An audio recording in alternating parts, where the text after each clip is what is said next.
Good YouTube, it's Shallow Too Low, and I'm back with another video. Y'all see the 98. I finally got the 4 lightning bumper color matched. I don't have the ground effects put on yet because the paint I had was only enough for the front bumper and the grille shroud. I had 2 cans and I had a can of clear coat, and that was enough to get all that done. I did manage to spray paint like 2 ground effects, but that was just to see the result of how they gonna look like. And they look pretty decent, but they need more coats, you know what I'm saying? So the paint arrives today. I'm gonna be color matching the ground effects, clear coating them tonight.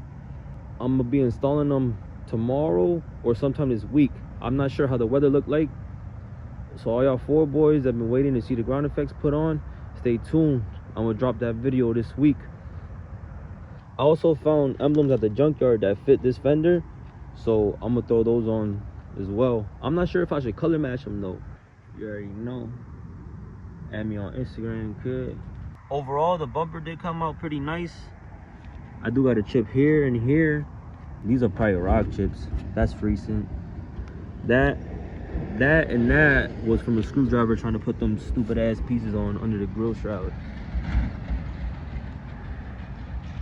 A little setback that I had over the weekend, guys. I had a drop spindle issue. The factory bearing wasn't going onto my drop spindle, so I had to get a factory spindle from the junkyard and then cut the coil so I could get the same drop that the other side has, because the other side has the drop spindle. And yes, I took out the bearing. I saw the spindle, it was like flush, but this side had a groove. I'll drop a clip of it so I could get an idea what I'm talking about. This is what I was talking about with the drop spindle. As you see right here, there's a groove right there that doesn't let the factory bearing slide all the way through. It's like it needs a bigger bearing, but I couldn't find that one. So I just went a different route and got a factory spindle, put it on, cut the coil to get the same drop as the drop spindle on the passenger side. So yes, the truck ride's a little off, so I'm gonna have to go to the junkyard and get a factory spindle for the passenger side, and then I'm gonna have to cut the coil on that one the same turn so I can get the same drop, even turning ratio, even weight, all that. You know what I'm saying? However the front suspension works, however you want to phrase it, word it. I recommend you don't get drop spindles. I don't know if it was a factory error or something, or that's just how they are. Maybe there is a bigger bearing, but I went this route.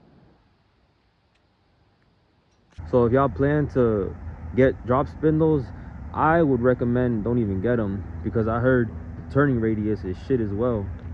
And then with the clip you just saw, you know what I'm saying, you don't want to run into some issue like that. I couldn't get the bearing part number because the bearing was destroyed. It was in pieces. If you're wondering how much I had to cut to get the same drop, which is basically like a 2-inch, I'm gonna drop a clip of the piece that I cut off so you can get an idea. This is the top of the spring that I cut. As you see, I had to do a full turn and about a quarter more to get that 2-inch drop. So the drop really comes from the top of the spring right here to the bottom right here. All that space right there is about the 2-inch drop. Another thing that I'm looking to do is probably throw on the factory grill. What you see right here is like a grill delete.